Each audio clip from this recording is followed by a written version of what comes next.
5th, 2021 to order. Would the clerk please call the roll? Mrs. Cappellini. Here. Mr. Fry. Here. Mr. Hanem. Here. Mr. McCann. Here. Mr. Richardson. Here. Ms. Stowe. Here. Mrs. Westphal. Here. 6 members of City Council are present in the room, and Mr. Hanem is joining us via Zoom. So we have a full contingent of City Council here tonight, and a quorum does exist. I welcome City Council back to our council chambers. I know that several of you have received your vaccines or are in the process of doing that, so that makes us all feel safer. And we do have a few people here in the audience tonight as well. I asked the mayor's staff to be present as well, and they are here, but we are socially distanced at our 6 feet. So I think we are setting a good example. I know that a couple of people are here tonight on a specific subject. I'm not sure what everybody is here for tonight. So if we get to an issue on the agenda that you wish to talk about, please raise your hand and get my attention when we get to that item. With that, I invite everyone to join in our Pledge of Allegiance, this meeting led by Mr. McCann. I pledge allegiance to the flag of the United States of America, and to the republic for which it stands, one nation, under God, indivisible, with liberty and justice for all.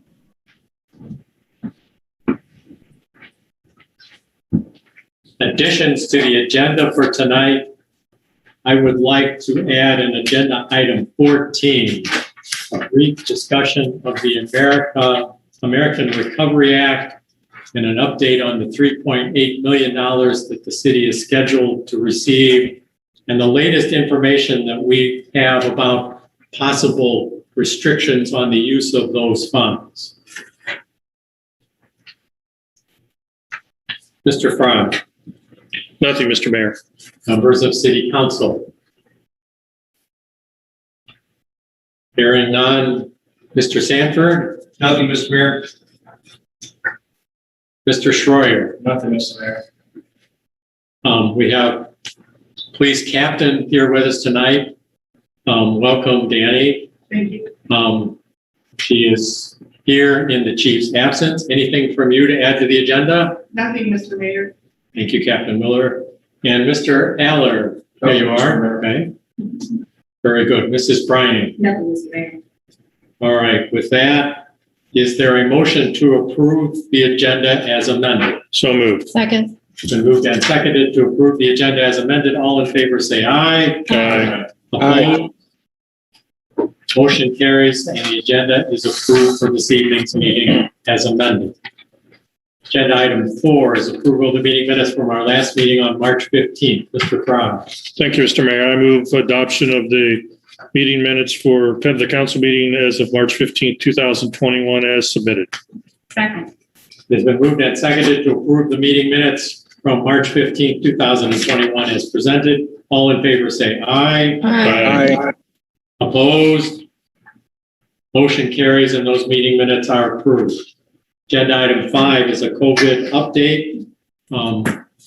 Obviously, we are making progress here in the city of Sylvania and have chosen to allow live meeting here of City Council with a continuing Zoom and YouTube option.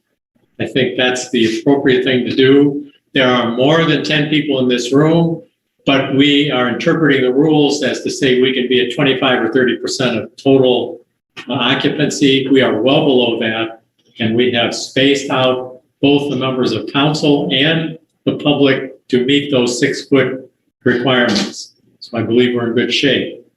Beyond that, City Council should know that we have unlocked the doors to City Council or City Hall. We have had them locked for several months, so accepting appointments for people to come in, we had locked them to stop that traffic, but we have unlocked them. There's total access back into City Hall. We are not experiencing any issues, and it's not been brought to me of any complaints from members of our City Hall employees because of that action. So we're comfortable with that.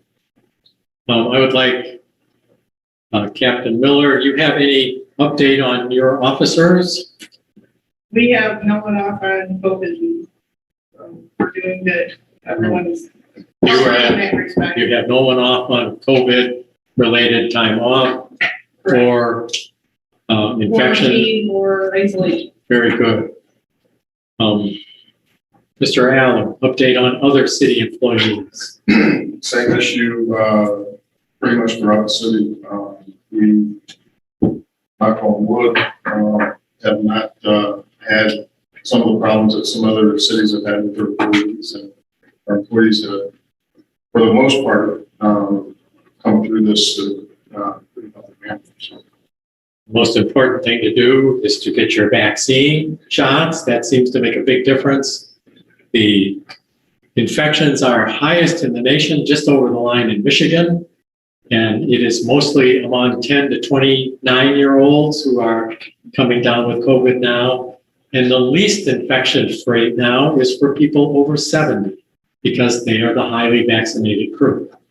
We need to continue our efforts to resist the COVID vaccine here. I encourage everyone to continue wearing their masks, maintaining physical distancing, washing your hands, and avoiding large groups. I would have my mask on, but I'm in the chair, I'm apart from people, and I will put it back on when the meeting is over. Any questions or further comments from members of City Council? All right. With that, we move on to agenda item 6, which is a DORA survey update. This is in the Building and Grounds Committee this time. Thank you, Mr. Mayor. So a couple weeks ago, we sent out a survey. We sent it out in 2 forms. We had over 100 printed surveys go out to downtown and nearby downtown residences. And then we also had an online survey made available.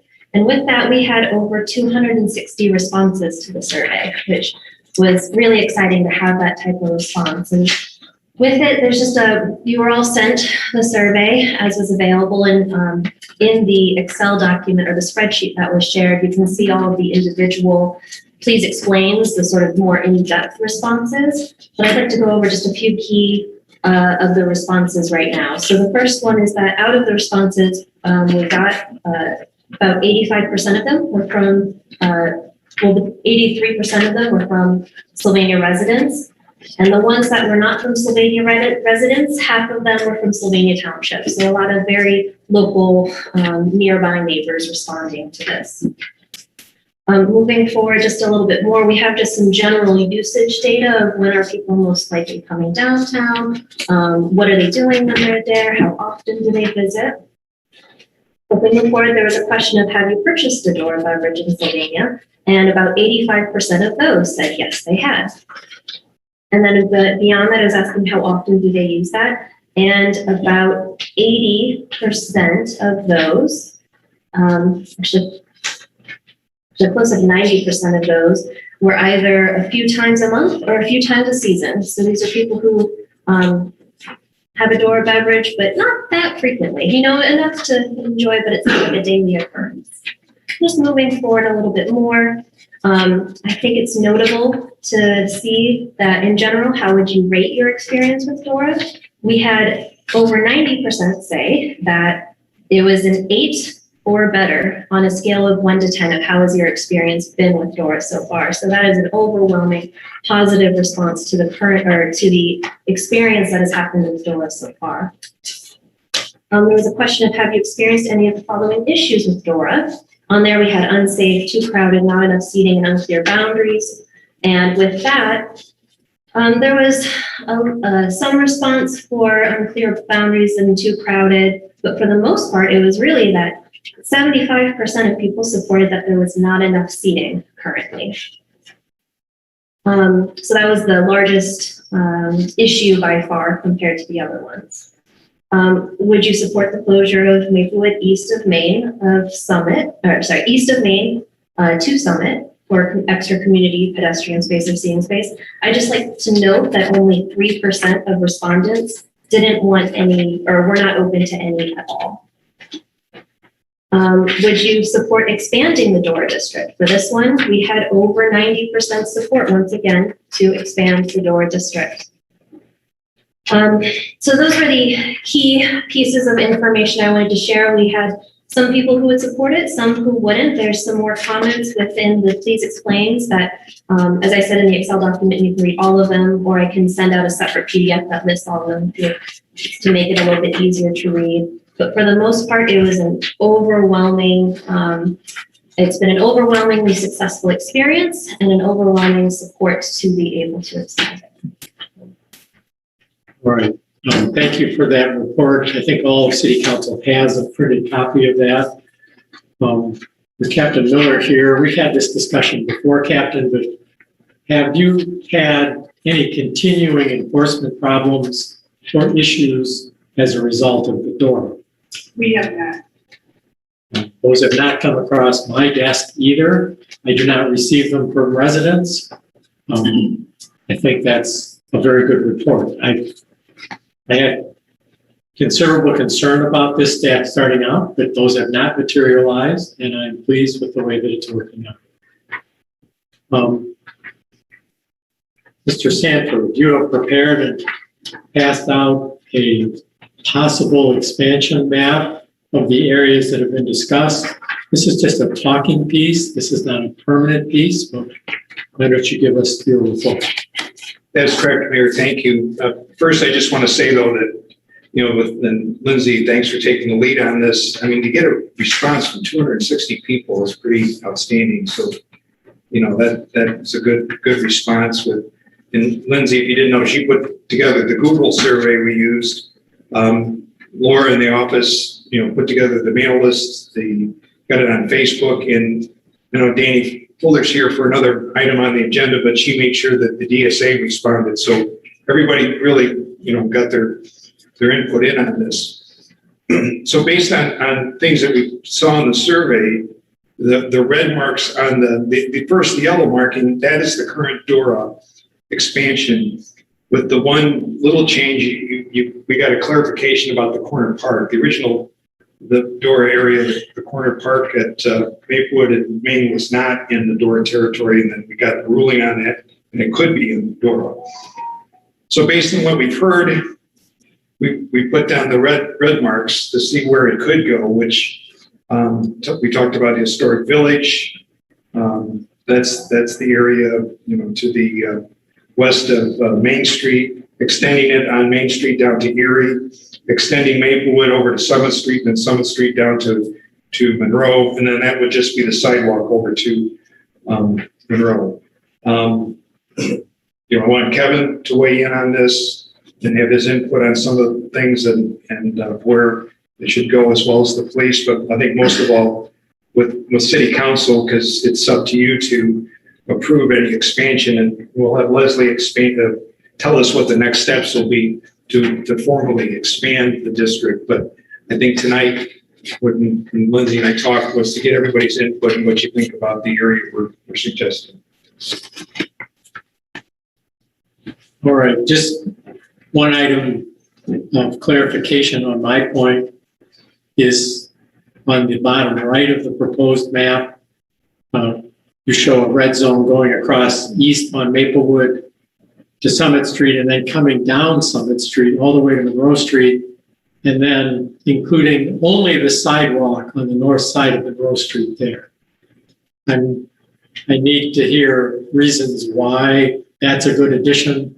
There's no one serving alcohol over in that quadrant. I know we have businesses at the east end of Maplewood that would like to be added and come down perhaps to the Rite Aid, but I'm concerned about the safety of adding the sidewalk that's adjacent to Monroe Street as part of it, and I think City Council needs to look at that in particular. Also, Lindsay, you were working with the Historic Heritage Village about adding that space as well. I'm not sure what their response has been. So when I initially talked with them, the concern was whether trash would be able to be collected, security, whether or not having people access that far back without a clear line of sight from Main Street would be safe. And then the third concern was, is that going to require that those public restrooms are open more often? And if so, is that still under the responsibility of the historical village to keep those maintained? So those were their three concerns. But that was when we first started this last summer. I'd be happy to get in touch with them again to see if they have any other thoughts since then. Also, this map includes the private businesses, the yoga studio north of Element, and I'm not sure that that's appropriate either. I think that probably needs to be taken out of the map unless they're specifically requested it, and I bet they haven't.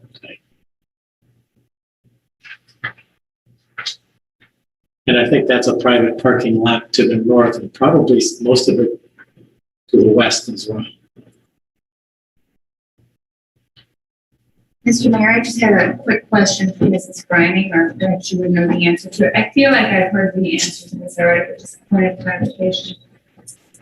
We are allowed to do additional expansions to the door as our downtown develops. Is that correct? That's correct. Are there limits, There's the a number, or? There's a size limitation that can't be bigger than, I believe it's 300 acres, but you can amend it as many times as you want. There's no limitation on that. And as long as we're to Mrs. Brining, tell us the legal process that council would need to follow to increase the size of it. I'm confused. I thought the corner park was added by council action.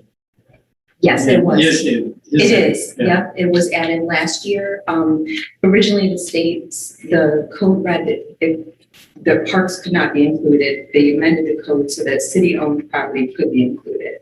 So that was, and then that was at the beginning of the COVID pandemic and outside seating. So we made that change pretty quickly. So the next procedural step, once the map is agreed on, the expansion territory, then I can prepare the application. The application has to be formally accepted by City Council. And then once that is done, then the public hearing and the publication of the notice can take place. You cannot act with earlier than 30 days before the notice of publication of the public hearing is first published. So it's typical. It's Ohio Revised Code. It's clear as mud, but it does require, I think we were talking about the time frame. If we were like mid-April, it would probably be end of May, beginning of June before council could officially act and expand it. Are we thinking we're going to refer this to committee, or are we deciding right now?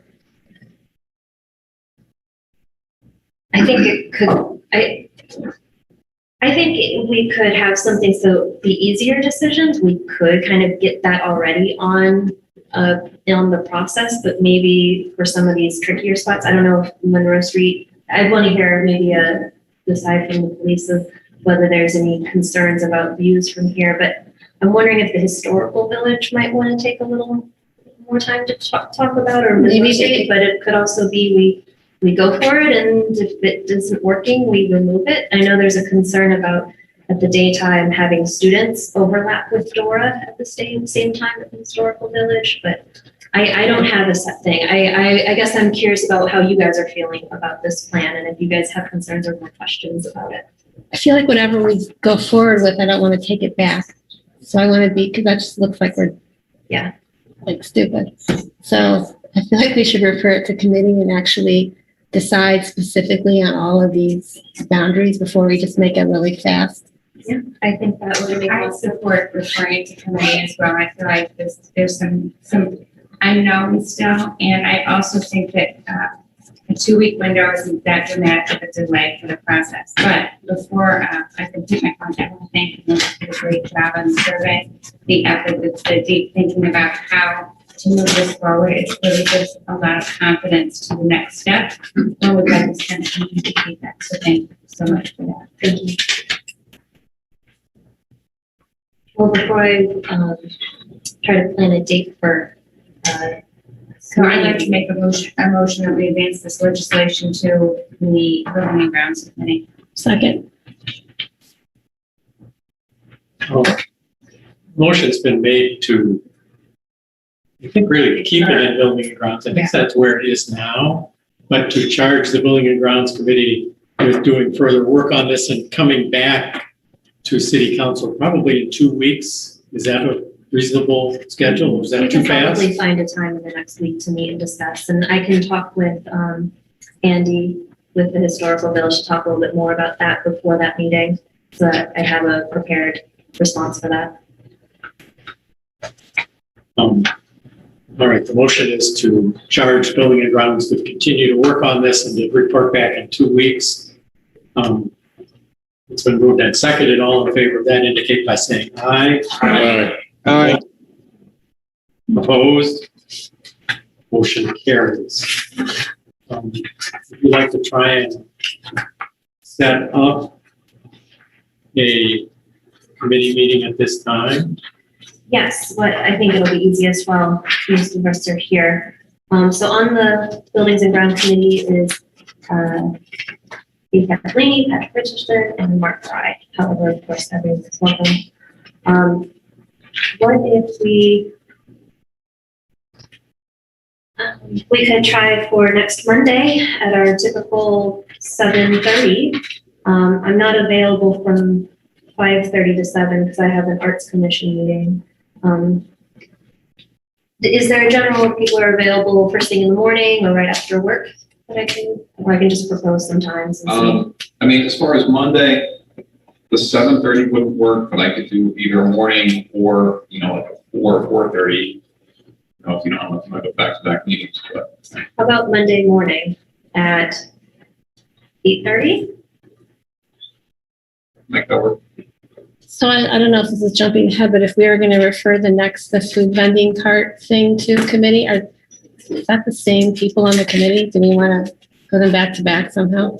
I believe, I don't know if I'm jumping ahead, but that's going to go to my committee, or is that going to go to street, Mr. Mayor? That's up to president of council and council, but you could certainly meet together, have both committees going at the same time. They kind of relate. I do like that. Yes, you're right.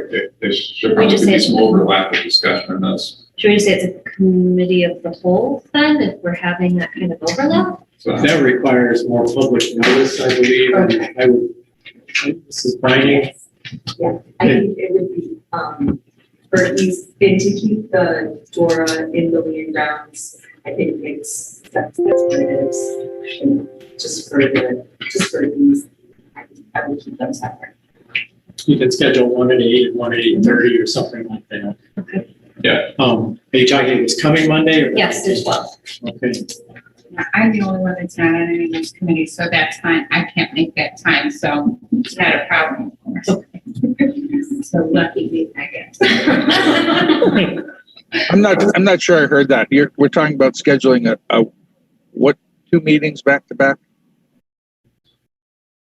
Buildings and grounds and community relations. yeah. But this motion would just be for the buildings and grounds committee, right? And then we'll schedule the next one at the next. When we get to, yes. So this would be for 8 a.m., did I hear? or 8:30 a.m. on Monday, the 12th. And this is, If I'm on either of those committees, I can't make next Monday morning.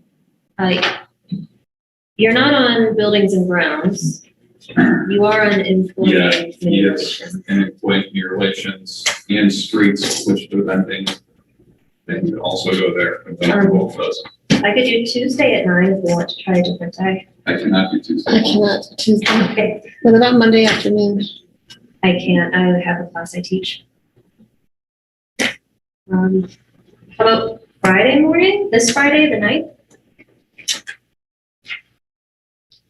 After 8:30. Yeah, Friday at 9?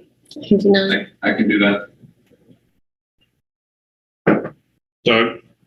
Yeah, I can do that. I will not be able to join if you want me to. There's a TMACOG Leadership Development Committee at 9:30. But you don't necessarily need me at that meeting. I think as long as you give us whatever comments you'd like us to hear ahead of time of the meeting, that'd be all fine. That'd be all set. Okay, so let's go. So is the thought process to do these back to back still? Yes. Yeah. Or one before the other. I don't know. When we get to the next one, we'll do the next one at 8, Doesn't matter to me. I don't care. or I'm just, 8:30 or whatever you say. okay. So I propose Friday, April 9th at 9 a.m. for the Buildings and Grounds Committee meeting on referring DORA expansion discussions. Where would you like to hold that, Lindsay? Can we have it here? Can we be nice and spaced out? We can check out the schedule. We just have to check that. Let's go ahead and vote on that if there's a second. Second. Moved and seconded to establish a building and grounds committee to discuss the DORA expansion this coming Friday, April the 9th at 9 a.m., probably in this room. All in favor, say aye. Aye. Opposed? Motion carries. When Kevin returns, she can verify if she's got this room available or not. Thank you for your patience. Coordinating between 7 people Yes. is not easy.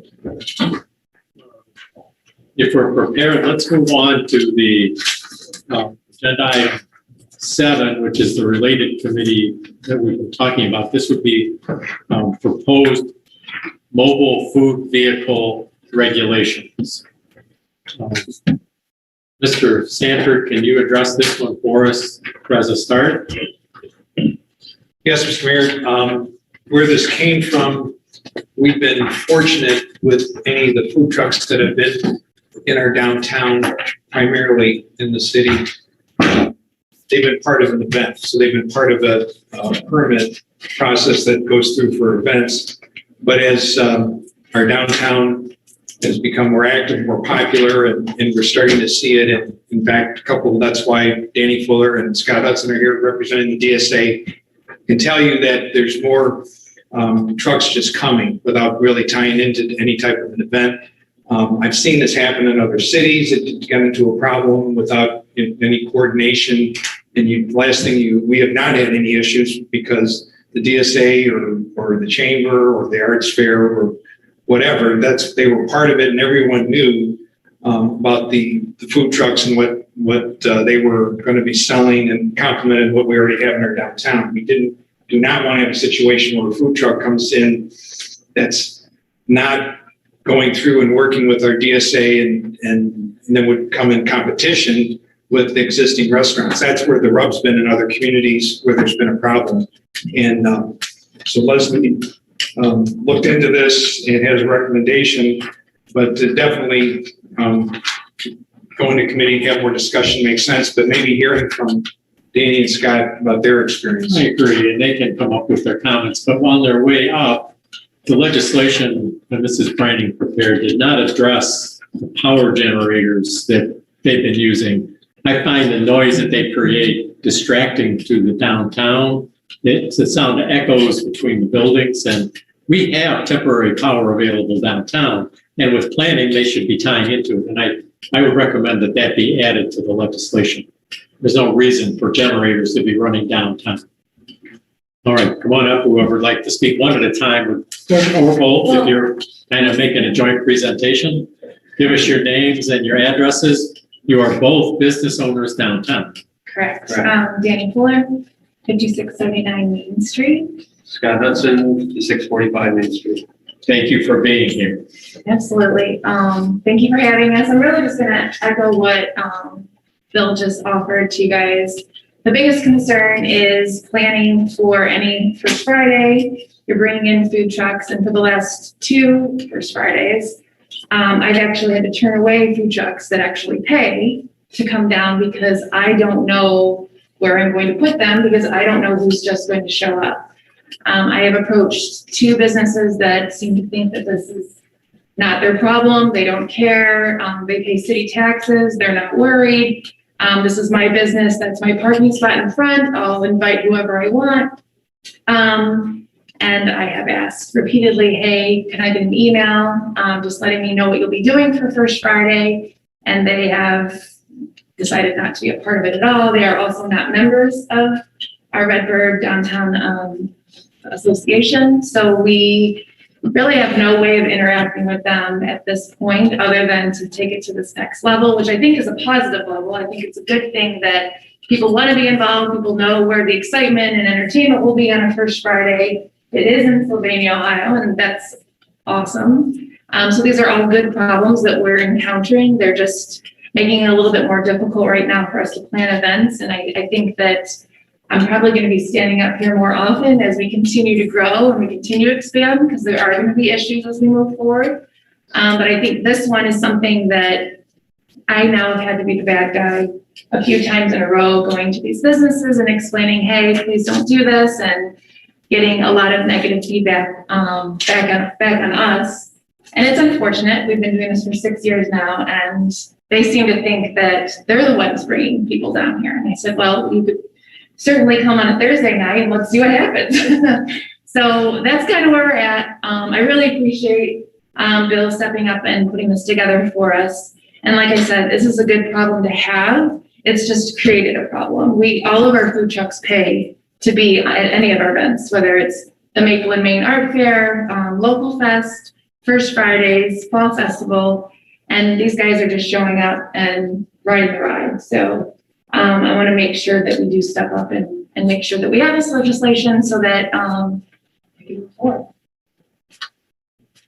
I feel like she covered it pretty well. I don't know if you have any questions for me. So what you're saying is that these food trucks that have been parked on the west side of Main Street are invited to be there by the businesses. Correct. Just on the other side of the sidewalk, but they've not been allowed to plug into their power or do anything. They're just, well, those parking lot spaces do not belong to those businesses. And that's what I've tried to explain. If they do, we'll start sending them a maintenance bill. Yeah. But they don't.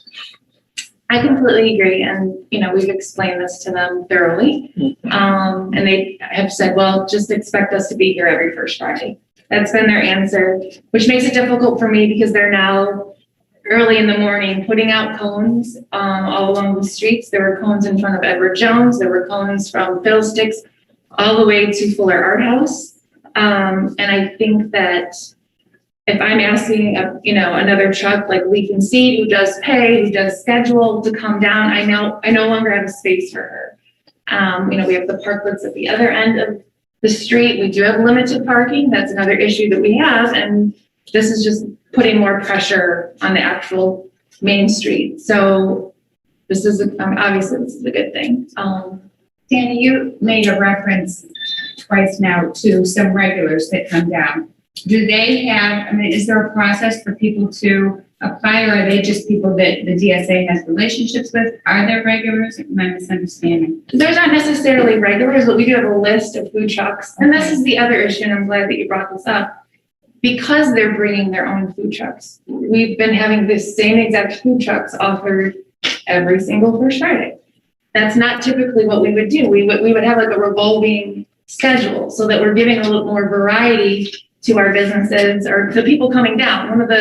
One of our responsibilities is to make sure everyone has a good time. If we keep offering the same food in the exact same food truck, we're not.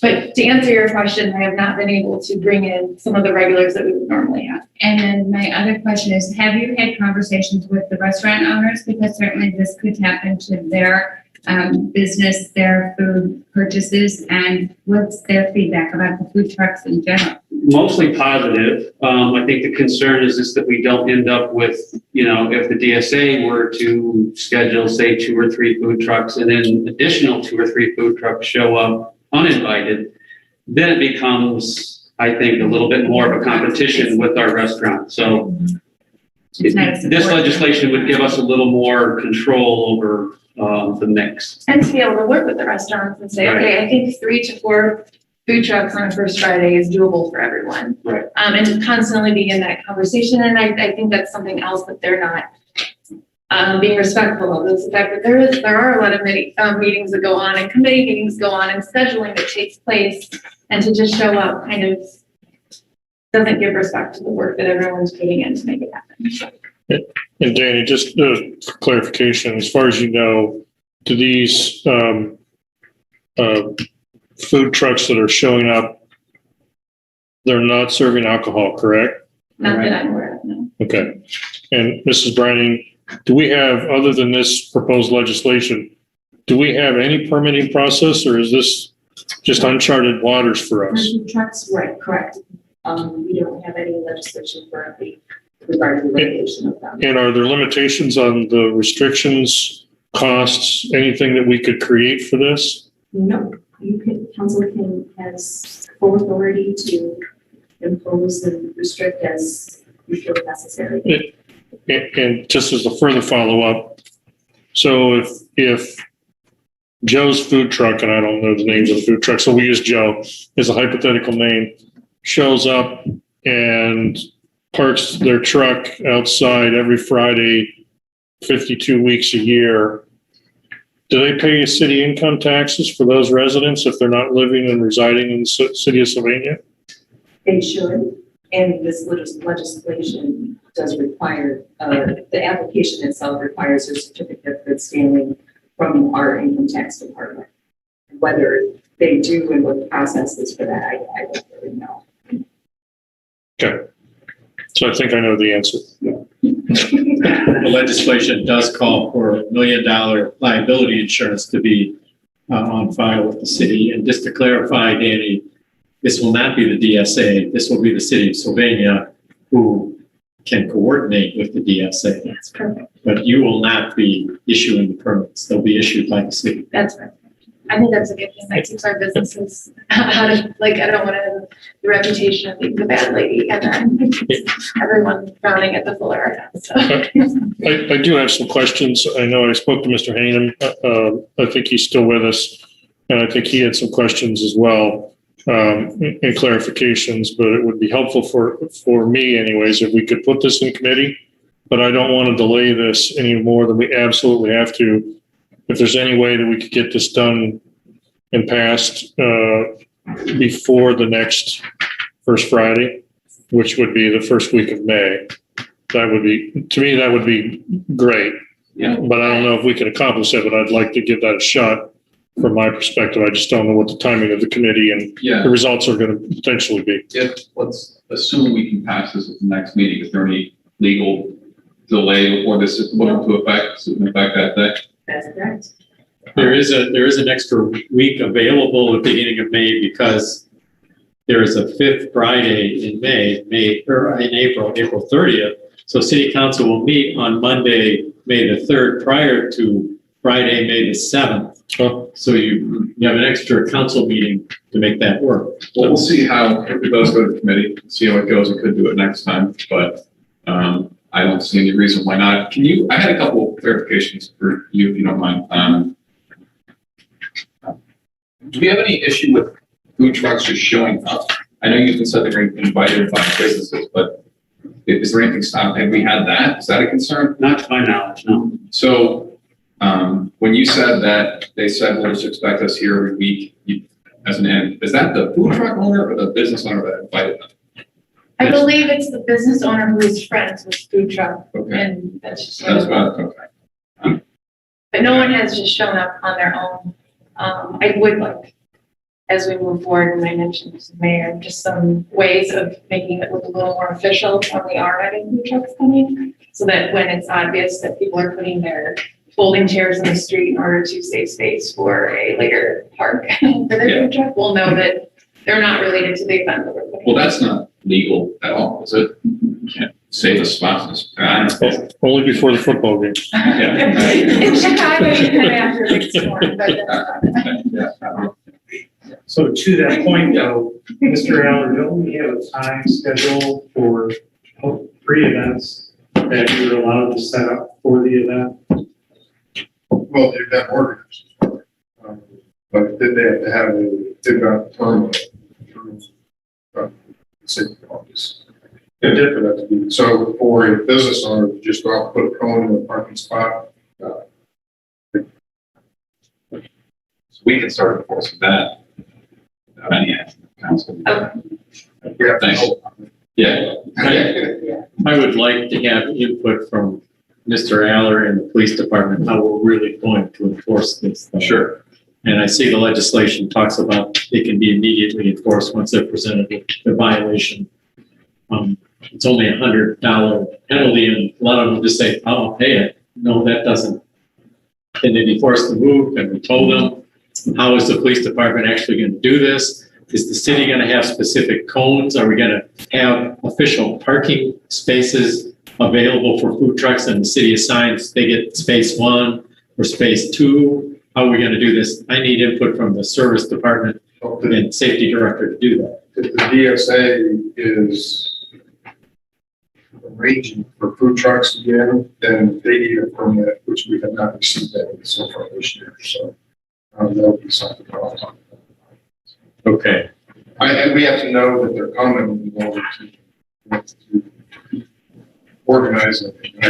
I would encourage Mr. Aller, perhaps the chief or the captain, be present at the committee meeting if indeed it's going to be your committee. Mr. Mayor, I know I'm not with you tonight by Zoom, but my concern is that what's happening on Friday night, First Fridays,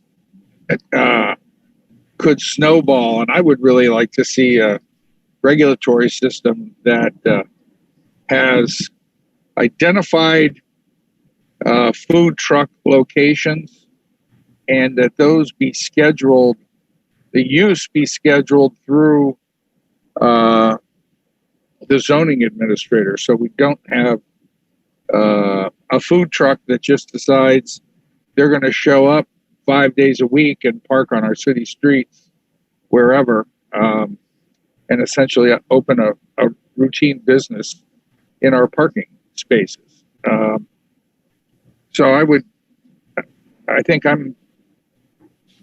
I hate to say this, but I think I'm more inclined towards a little more robust regulatory approach than the one that I see in the legislation. So Doug, are you saying that there's a permanent, like there's just a few spots that they can only ever park? Is that what you're thinking?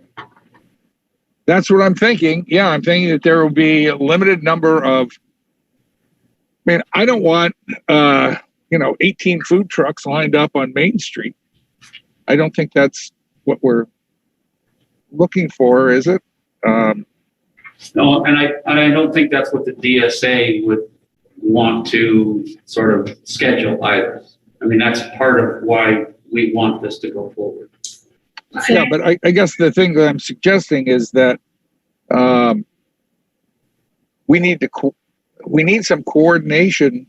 I don't know what the capacity is, but are we going to, do we have capacity for 5, 6, 8, 10 food trucks? No. On Main Street?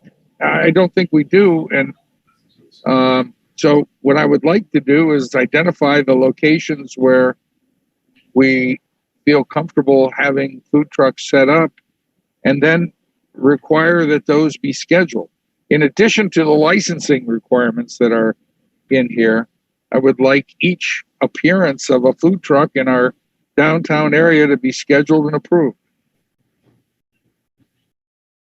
Doug, I think you make some great points, and this is going to be a wonderful reason why it should go to committee. So I'd like to make a motion that we refer this subject to the Community Relations Committee.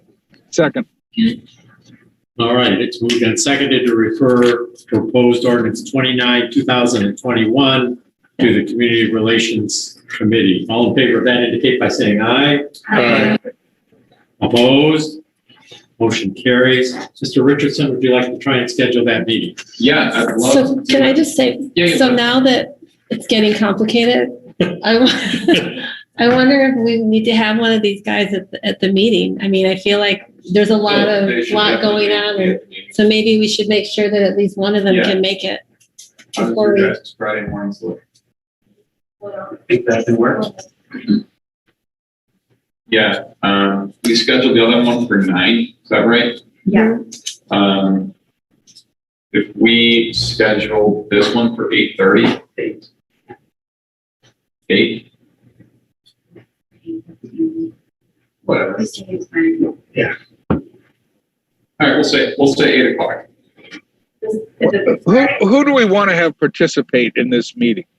So just for clarification, the Employee and Community Relations Committee is myself, Katie, Doug, and Brian. And then obviously, and members of council, and I would say at least you guys, but if there's anybody else in DSA that would want to come and provide input, that would be helpful, and anyone from administration as well. I mean, from that, I would think Kevin or Leslie, if you guys want to do this, be a big group. Seems to be some real legalities, maybe Bill, of course, anything. Just during the workday, so that's more than easy. Yeah. Then the room is available. Okay, good. So it's available starting at 8 and it can go right through to the 9 o'clock Building and Grounds Committee. Very good. Correct. Again, I would like Mr. Aller and Captain Miller to give this some thought prior to that meeting on Friday. You don't necessarily have to have a map ready to go, but I'd like input from the DSA as to where those could be, how many you think it should be, and a process that can be put in the legislation for enforcing this, or an understanding of how we can enforce it. Because it sounds like for the first couple of Friday nights, we might have some contentious issues. I think, Mr. Mayor, one of the sections that I think really takes care of concerns is that in the 769 I hope the food vehicle shall not operate within 500 feet of a temporary special event, unless approved as part of a temporary special event, or any brick and mortar restaurant. But if you go 500 feet from J&G's, you're not. You're at Sodders. Won't be full. You're at Sodders. Yeah, you're right, yeah. So we've taken care of it by protecting our, what we believe is protecting our existing restaurants. Okay, Mr. Richardson, you scheduled for 8 a.m.? Yes, so I'll make a motion to hold a meeting of the Employee Community Relations Committee at 8 a.m. this Friday, the 9th. Second. In council chambers. All right, it's been moved and seconded that this issue go to Building and Ground, to Community Employee Relations as already voted on, but that meeting be held 8 a.m. this Friday morning in these council chambers. All in favor of that indicate by saying aye. Aye. Opposed? Motion carries, and I direct the clerk to post both of these committee meetings. We'll need to get them posted pretty soon because they're coming up this Friday. Captain Miller, are you available Friday morning? Yes, I am. Thank you. All right, I think we're ready to move on. Thank you for being here. Thank you. Katie and Scott.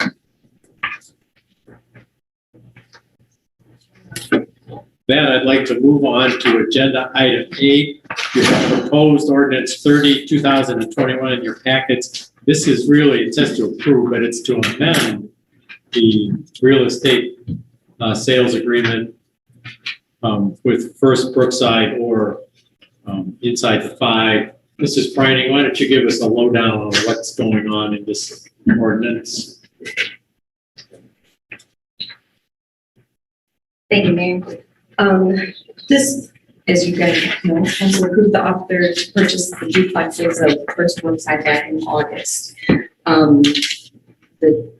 Starting around January, we started really doing the survey work, doing the due diligence work. At that time, it was discovered that the parcel boundary line actually ends 4 feet before where the garages themselves end. So there's about a 4-foot strip of property that's called a gap parcel. And through title research and working with the title company as to how to remedy that, they discovered that the actual owners are heirs of people who owned the property in the early 1900s. We know we can identify and find a couple of them, but some of them are still, I did try to look last week and I was not able to locate them. The Fieldses have agreed to accept the title with that defect and accept the cost of pursuing the quiet title action, which will clear the title, in exchange for a reduction in the purchase price of $20,000. That gets us. That is a 10% reduction in the purchase price. However, the city is unable, because of this problem, to produce clear title to the entire property. And the Fields are telling us it is costing them money not to be able to proceed with their development plan. Correct. They proposed the $20,000. I don't know that it's tied to that number. If city council wants to offer something different, that's quite a big chunk of money, but there will be legal expenses Yes. to do it. But the clock is running on this because we've been unable to provide that clear title. We haven't been able to transfer the property, and it's holding up their redevelopment. So they are losing dollars based on the inability to close. Correct. I'm open to council's recommendation, but right now I would recommend that action be taken on this tonight so as we don't hold it up anymore. If you want to debate the number, you can pass whatever number you want. 10% is a pretty big number, but it will have expenses to do it. And I just assume that the city did not have to pursue this. And do they have some potential risk? Potentially, if the heir of the person did know that they were a partial owner of a 4-foot strip of property, I would say it's very limited and unlikely to happen. They could ask money to Correct. sign off on it. Yeah, but I don't think it would approach $20,000. So the 4-foot strip of property, if Yes. we agree to this, regardless of whether it's 20 or whatever the number is. Right. We have avoided all incremental liability. So if one of these heirs does come back a year from now and says, I want $50,000 for this 4-foot strip for my share of the 4-foot strip of property, They have agreed to assume that. they're taking that risk. They are. Are they building over top of this 4-foot strip based upon their plans? I believe so. I haven't seen the most recent. Or is this just parking? It's just parking lot? Yeah, basically parking lot or, waste, dumpster area. And I don't think there's any building. Okay. And does this hold up them from building already? Would this have already been happening? This issue has been ongoing since, I believe, the end of January. We've been trying to get an answer from the title company as to what they would accept. We originally thought we could work it out with a boundary line agreement. Then the Midlands underwriter said they wouldn't accept that. So we've been going back. It has been, yes, So there's that's fair to say. opportunity cost, and the longer that it takes for them to, we obviously think this is going to be good for the city, and the longer it takes for them to build, the longer they get the benefits of that. And they're losing lost opportunity costs of not having this expansion open, and assuming risk. I don't know how to come to, what the right number is. Of 20,000, it could be the right number. I'm not sure. I think they're definitely entitled to something. I'm not sure how to. I feel like we had some conversations around that January timeline about them feeling like they've been delayed from October for some time. So they've been having some challenges with process potentially that maybe aren't our fault, right? This is just right. And I'm not sure how we make a determination on the number. I don't have a sense that there's a recommendation from administration. I don't feel uncomfortable with the $20,000. We've got a good community partner who is in all good faith trying to move forward and help advance what the vision for downtown is. So it is not just a delay. They've already incurred additional legal expenses talking it over with our law department and our consultant to try and do it. It's not just timing, it's already created additional expenses. I just wanted council to be aware that it is a $20,000 item and you should be aware of it. But the administration wouldn't have prepared this legislation if I didn't agree with it. Yeah, I agree. I think they're one of the best community partners that I've seen in a long time, and they're great. And I think what this is going to do for our downtown is going to be worth it. They've had costs; they're taking additional risk.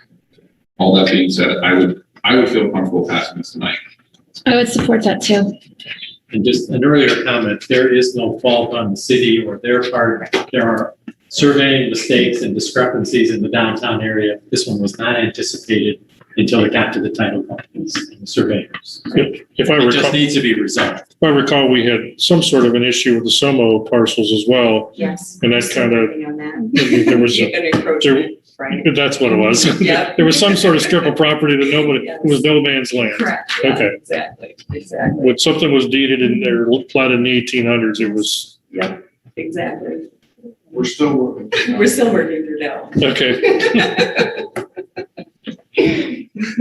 So Leslie, we have no interest. We don't own this 4-foot strip of property. That's Or- correct. The owners of it are the heirs of previous owners that date from the early 1900s. One of the families is the Shryoks, who we do know and have been able to locate, but that only helps us 50% of the way. I'm sorry, the name of the other heirs escapes me, but I was not able to locate them. So we will issue a quitclaim deed to, Yes. Yep. Exactly. and then And then they will move forward. the buyers will take the risk on the 4-foot strip. Yep. Exactly. Well, I can't imagine we could resolve this for $20,000 of legal fees, honestly. So it seems like a reasonable buy to me.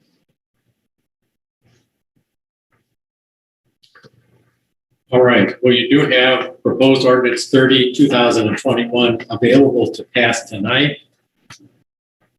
Ms. Stein. Thank you, Mr. Mayor. I would like to introduce by title only ordinance number 30-2021, approving the third amendment to real estate purchase agreement of First Brookside LLC to purchase the city's real estate located at 5705-5711 North Main Street, Sylvania, Ohio. Authorizing the mayor and the director of finance to accept said third amendment to real estate purchase agreement on behalf of the city of Sylvania, determining said real estate to be no longer needed for municipal purposes. I move for passage of ordinance number 30-2021 as an emergency measure. Second. It has been moved and seconded for passage of ordinance number 30, 2021 as an emergency measure. All in favor of that indicate by saying aye. Aye. Opposed? Aye. Motion carries. Mr. Hayner, was that, I assume that was a yay, not a nay. That was a yay. I support the motion. So the vote is 7-0 in favor of the motion. And ordinance 30, 2021 is approved as an emergency measure. Thank you. Let's move on to agenda item 9. I received in the mayor's office a request from the Toledo Regional Chamber of Commerce to join them in urging the United States Postal Service to consider returning mail processing operations to Toledo. That could mean that they're going to go to Cleveland. And I know that Representative Latta has been working on this as well. I can't, and if you ask me, I can't say that Cleveland would be any better than Detroit, but I know Detroit doesn't work. The best thing that could happen is for it to come back to Toledo. And that's what the Toledo Regional Chamber of Commerce is asking for. So I recommend approval of this recommendation as requested by the Toledo Regional Chamber of Commerce. Mr. Fry. Mr. Mayor, a couple of comments. First, I don't think this reflects in any way, shape, or form on the employees who work to deliver our mail on a daily basis at the Sylvania branch. Absolutely. I absolutely agree. But there is clearly a problem here. When I can get a bar of soap from Amazon delivered, if I order it by 9 a.m., by 5 p.m. that night, and I get Christmas cards in the middle of February that were sent in the middle of December, not just one, but multiple Christmas cards, there's a major issue. And not that Aunt Susie's Christmas card to me is that critically important, but there are people who don't pay their bills online. And this needs to, I don't know what the resolution is, but it isn't working the way it is now. And if that means Cleveland, I'd much rather have it in Toledo because it seemed to move and work a lot better when we had the processing facility here more locally. So I'll get off my soapbox now, Mayor, but thank you for the opportunity. Because I can't believe I've spoken with many constituents and many friends, and everybody's frustrated with the delivery of the mail right now around here. I also received a Christmas card late in February that was postmarked like December 16th or so. But that doesn't bother me as much as a very important letter that was sent to me last July got to me too late to take the appropriate action on. That's just not right. So this is a step in the right direction. It needs to be orchestrated on a regional basis, which is what the Toledo Chamber is proposing. I would hope, and we need to inquire, Mr. Sanford, are they coordinating with Mr. Latta's office, who's already proposed taking it away from Detroit? But again, I recommend council accept this resolution tonight. Any further discussion by members of council? Mr. Fry.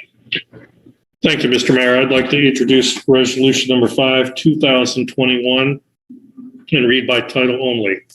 A resolution of the Council of the City of Sylvania joining the Toledo Regional Chamber of Commerce in strongly urging the United States Postal Service, USPS, to consider returning mail processing operations to its sorting facility in Toledo, Ohio.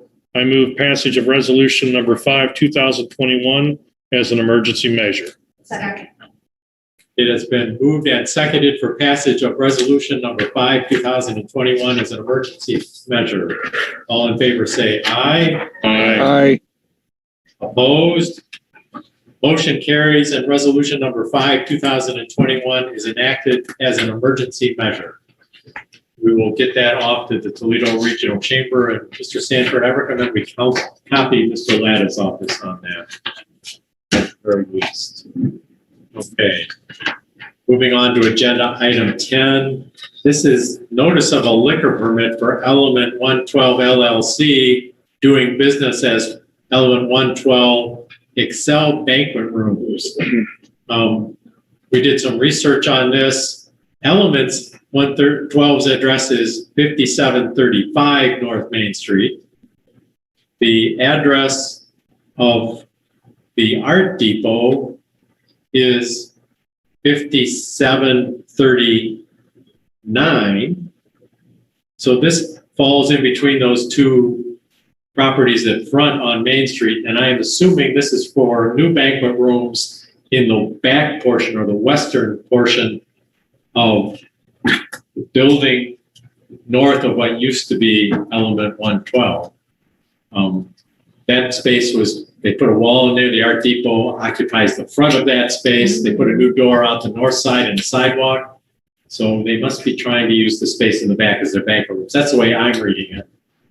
Certainly Element has not been a enforcement problem in the downtown. So Captain Miller, any input on this? No, I checked on the owners and business, and we've had nothing in the past that raised any concerns with us that we need a review of it. Obviously, there already is a liquor permit on the Element address at 5735 North Main Street, but not for this property. And I didn't even know, maybe it's a new address because they split that north portion of the building in two. The council is amenable. I recommend a motion not to request a local hearing on this liquor permit. Mr. Mayor, I'll make a motion not to request a local hearing on the liquor permit for at 5737 North Main Street in Patio in Sylvania. Second. It's been moved and seconded not to request a public hearing for this liquor permit application. All in favor say aye. Aye. Opposed?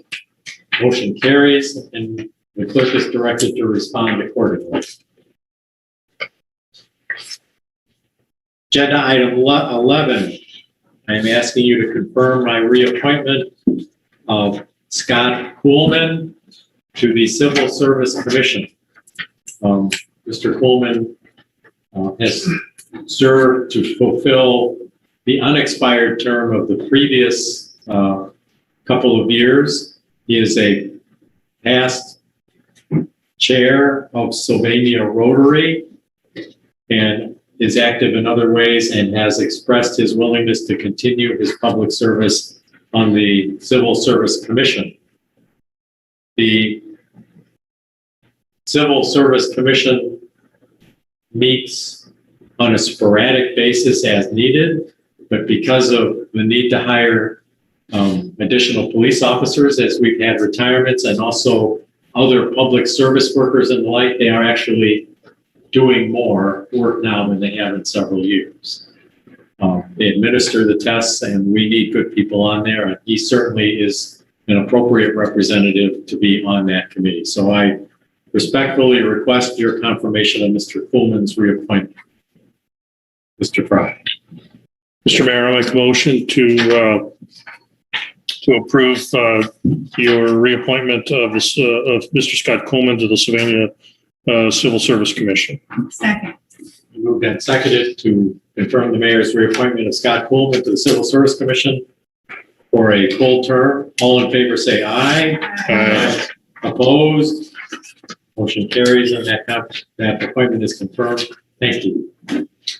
Moving to agenda item 12, we have committee reports, and we have on here a report from the Utility and Environmental Committee meeting held 2 weeks ago on March 22nd. Mr. McCann. Yes, Mr. Mayor, I'd like to stand for this. Is that all right with council? Notes from the Utilities and Environment Committee held Monday, 3/22/2021. Solid waste recycling collection ordinance number 27/2021. Attendees, Brian McCann, myself, chair, other committee members, Katie Capolini, Mark Fry, and Patrick Richardson. Others present, council members Doug Hanum, Mary Westfall, Mayor Stowe, Kevin Aller, and Law Director Leslie Bryan. The meeting was called to order at 4:30 p.m. Questions were submitted to Mr. Aller before the meeting, which were answered and can be found in the public record. Mr. Aller came forward to state his recommendation and answer additional questions. Residents will not be able to continue to use containers they may have already purchased. The new carts for replacement will be stored in city warehouses before deployment. The city will effect repairs on the new carts after deployment for those units that can be repaired: lids, wheels, pins. Cost $66,000 annually, amortized for 10 years. The thought behind the program is to save money over time. Instead of renting carts, which we do today, we purchase all the units up front, and the cost will be recovered over time and provide a lower cost for the contract, thus pass the savings on to residents over time. If the city owns the carts, it gives us flexibility regarding contracting with providers. Republic will pick up existing recycling containers, take them back. Residents will have to repurpose their existing refuse containers. The public will be able to deal directly with the provider for bulk pickup on an individual basis. Green yards waste stickers will continue. Bulk pickup will continue twice a year. Other notes, the city of Oregon canceled their recycling program because the financial benefit wasn't there. There have not been any questions regarding composting. And we're looking at a comprehensive program regarding grease, oil, etc. The RFP timing, if this were to move forward, Rarick Pacific is one of the vendors for the carts. The city can also go through the purchasing cooperative for the carts. Responses of the RFQ by June 1st, if council acts on approval of by the April meetings. Then we'll start the process. Republic is putting together a 5-year extension through the existing contract vehicles that's on record to avoid the RFP process. Question to Republic, how many residents have carts they currently pay Republic for?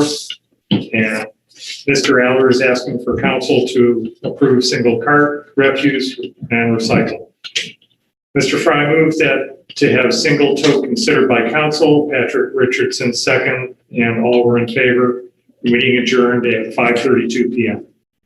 And Mr. Aller, I'm not sure if you had any additional comments. We do have individuals here, residents that would like to speak to this, if that's all right with them. Certainly. You're welcome to come on up, give us your name and address, and we welcome your input. Thank you, Mr. Mayor and members of council for allowing me to come forward and speak. Your current legislation regarding the trash receptacles, we saw, my wife and I, the handwriting on the wall when we saw the semi-automated trucks coming through the neighborhood and already purchased a 64-gallon cart on wheels that looks very much like the recycling container we have now, and pitched the old round garbage cans, and understand that there could possibly be a charge to the residents of Sylvania for something that I don't need and actually don't want. And wanted to give you my 2 cents. Thank you. I didn't give you my name. My name's Richard Heck. I live at 43 Wood Forest Parkway, Sylvania. All right, thank you.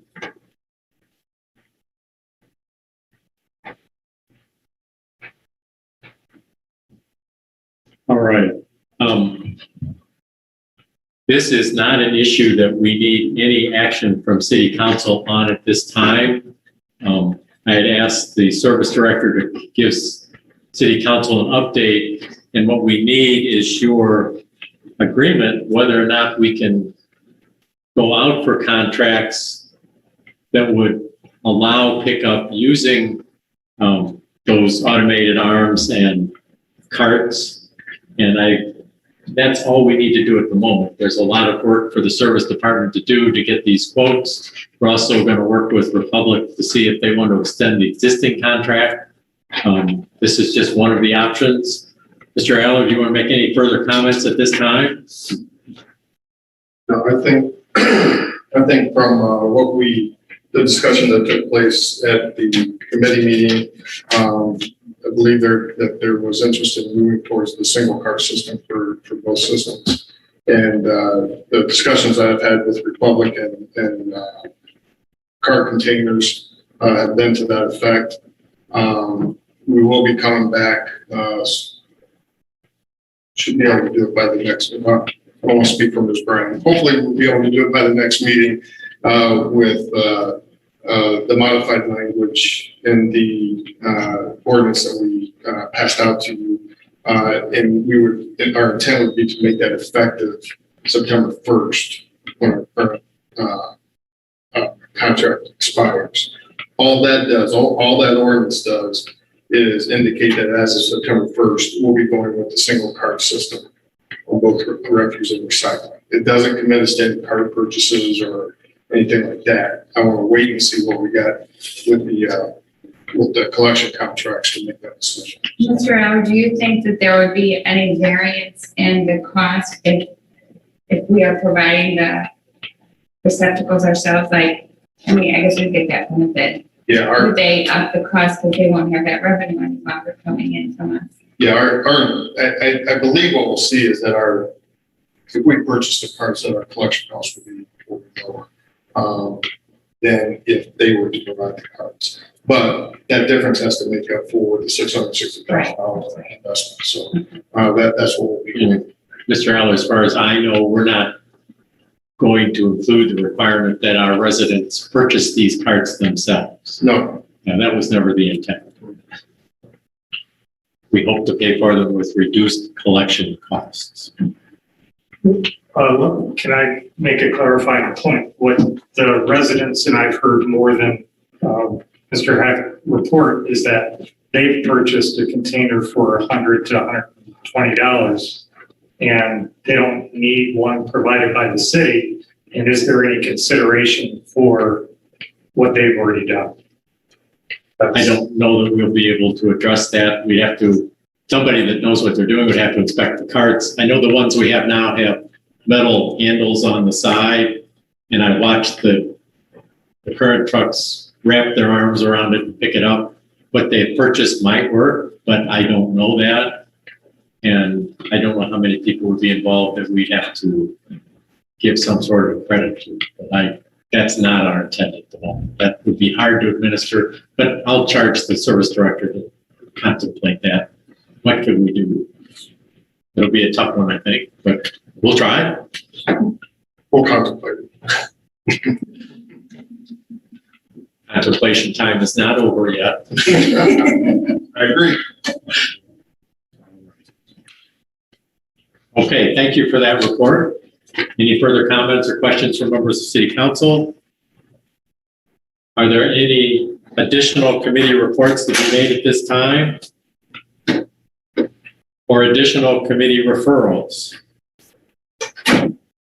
With that, let's go to added agenda item 14, which is a brief report requested by Mr. Fry to talk about the American Recovery Act funding. As we reported to you previously, the city is scheduled to receive $3.8 million in 2 payments, one within a few months and then another one next year. Mr. Schroyer, can you help me with that? The first payment will come within 60 days. It'll go to the state, which within 60 days of the day that the legislation passed. The state then has 30 days to get it to us. And then the second payment will be 12 months after that. And those are 2 equal installments equal to the $3.8 million. Correct. There has been a lot of discussion on what these funds can be used for. In my weekly mayor's Zoom calls, we've brought this up with Senator Sherrod Brown's office, who's represented at those meetings. They initially said, yeah, you can use it for just about anything. There's very little that you can't use it for. However, that's not what the legislation says. It specifically says water and sewer projects and some other things, but it does not say street and bridge projects. And so we've asked that specific question. I have not heard an answer back from Senator Brown's office, but Mrs. Brining, you were on a Zoom call with the Ohio Municipal League, I believe, last Friday. That's correct. Why don't you give us a report of what was said on that? It was I believe it was the Mayor's Association. Might have been the Ohio Mayor's Association. Yeah, Okay. from the National League of Cities. He specifically brought up the question about what specific types of infrastructure will be allowed to use the money for. Broadband is okay. Anything, water specifically, water projects, sewer projects. He specifically was asked about road and bridge, and he said that he does not believe that that will be permitted because there's a separate highway and transit bill pending. So he thinks that one will be passed, and that's where that funding will come from. So this money may not be able to be used, likely will not be able to be used for that. We're still waiting on further clarification from the Department of Treasury to promulgate the rules. And as you recall, the previous money, the CARES Act money, was very strict to begin with, but then got liberal as we moved down the line. And this was promoted as very few restrictions, and yet they're holding this up as a possible restriction. So we really don't know yet. No, not yet. The administration is brainstorming some possible ways to spend these funds, whether, we can't use it on the interchange at US 23 because that won't be done soon enough. So that's not even an option. Right. Could we use it for neighborhood street improvements? Well, if it's allowed for streets and bridges. If there's a water sewer component of that. Well, if yeah, or for the streets themselves, if that ends up being permitted. Mr. Allers brought up to me some sewer pumping station improvements, which could expend $1 million each. That's times 2. That would, but those aren't really very visible projects to the public. We've got a few other ideas that we're bouncing around right now. They can be parks improvements, they could be downtown improvements. It could be moving this building to make this space. And that $2 million or $3.8 million were not paid to reproduce this building elsewhere, but it is a down payment, which could allow this site to become available downtown. There's still the issue of the Verizon switchgear next door, but this part of the footprint could become available. So city council is going to want to, will obviously have to have input into that, but we don't know the rules yet. We don't have any of the money yet. But there is a timeline when it has to be expended. Mr. Schroeder, remember what that time was? End of 2024. Right. So we can't let it burn a hole. December 31st, 2024. All the money? So the project has to be done, completed, and paid for, or we have to spend the money by D's 31? You have to spend, right now it says you gotta spend the money by that, or else you gotta get You have to return. Does that mean it has to be encumbered? Or actually, I don't know that that's spent? Yeah, but they have not been that specific yet. They've just said that it has to be, you have to spend it by December 31st. Again, when you talk to the elected officials in the Congress that voted this, it's pretty much whatever you want. Right. So if it is tied to infrastructure, maybe I could just throw one more thing out there. It's like Kevin's giving me fiber optic cable in Sylvania, that is, especially, because especially when you look at all the people like leaving New York City and San Francisco and all the densely populated areas, and they're looking to towns where they can work from home, and they're looking for like not only the amenities like walking trails and parks, but I mean, it's really hard to run a business off of Buckeye cable here.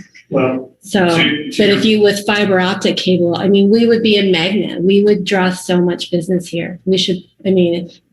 That's just my. I'm not sure if you're aware of the build out already that Buckeye has. The western part of the county is already finished. They moved in to Centennial, Eagle Trace to be specific. But not with fiber optic. They're just, they are. Yes. They're doing a heavy up for all of Lucas County. Buckeye's doing fiber optic cable. Yes. Because they're setting up for streaming. We also have Spectrum in the community now. They have a main cable that runs through town, but I don't think they're servicing anybody yet. I get a mailing from them at least every week at my office. I got 2 in the last week saying, you really need to do this. And we call them up and they say, sorry, Can't do it. We can't do it. Even though I know the cable runs pretty close to my office. They're just not ready to set it up. But there is competition that's coming to our community. I appreciate your comments about optical fiber. We need to do research on that to find out. But if private industry is going to take care of that, we shouldn't be doing it. But the president has put in the bill is to extend internet service to areas that have none, not necessarily increase the capacity. But I like the idea of attracting business, obviously.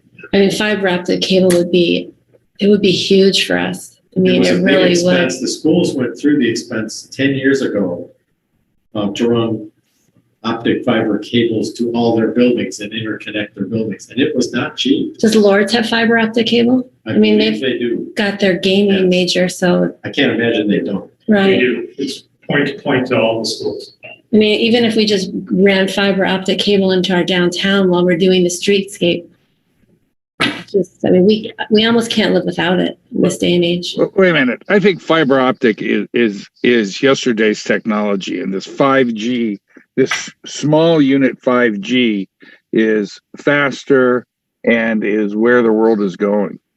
And that's over the air and doesn't involve cable. Before we start talking about fiber optic, I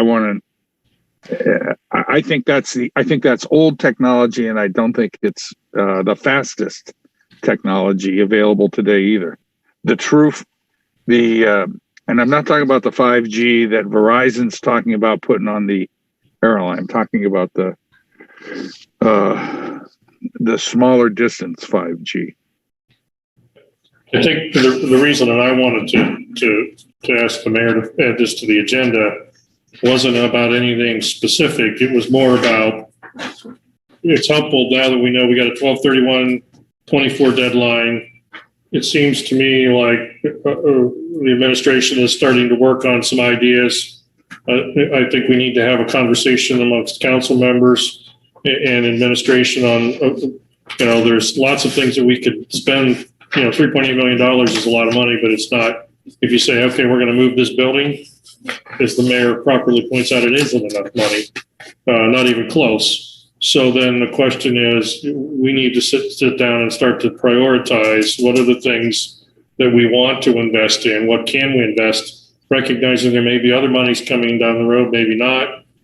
And that's the broader conversation, whether it's fiber optic or 5G, or whether it's moving facilities or whatever. I want to have a general conversation, and 12/31/24 sounds like a long way away, but when you start having meetings and then putting things out to bid and doing projects, it's not as far as you think. So I just don't want to spend too much time. We just need to get to the idea, recognizing that we're going to get this in two tranches. So that's the reason I wanted to bring it up, and I appreciate all the information that the mayor and the administrative staff has put together thus far. So we will continue monitoring the discussion from the Ohio Municipal League, from the Ohio Mayor's Association, from Senator Brown's office, and wherever we can get it. And we will be back to you. But again, we don't expect to see the money hit our accounts for another 60 days or so, and then a year after that to get the second installment. So in the middle of 2022, you've got 30 months to spend it. Mr. Mayor, may I ask one more question? Certainly. Leslie, or I don't know if this might be too specific, but could it be something if we had a larger project that does some sort of water filtration, say a parking garage collects water and stores it somehow, or properly gets it out of our stormwater sewer system? Would that qualify, that type of thing? It says water and sewer infrastructure. I don't So if have there's some that sort of infrastructure. sustainable water feature. But I think one of the items is local business development, and it would qualify for that. Okay. So I don't think you need to I'm just wondering how go that hard. How broadly that can be. Okay. Pretty broad. Thank you. And we can make grants to businesses, I believe. Yes. So no, you don't have to go that far. I would prefer to keep it as a city improvement, but that's a possibility. Thank you. Any further questions? Okay, we'll keep you in the loop on that one. That's the end of our agenda, but I refer you to information item A, the item that you referred to the planning commission for a zoning change on Silica for the existing church there. No, I'm sorry, on Grove Street for the building there to turn into a church has been withdrawn. So that will not be going to the plan commission next week. That's the last item I have. If there's no further business, is there a motion to adjourn? So moved. And seconded, I believe, by Mrs. Capolini. All in favor, say aye. Aye. Opposed? Motion carries, and this council stands adjourned until its next regularly scheduled meeting on Monday, April 19th at 7:30 p.m. Thank you for attending, and I remind council that you do have committee or hearings, public hearings scheduled at beginning 5:30 on that same evening. Thank you.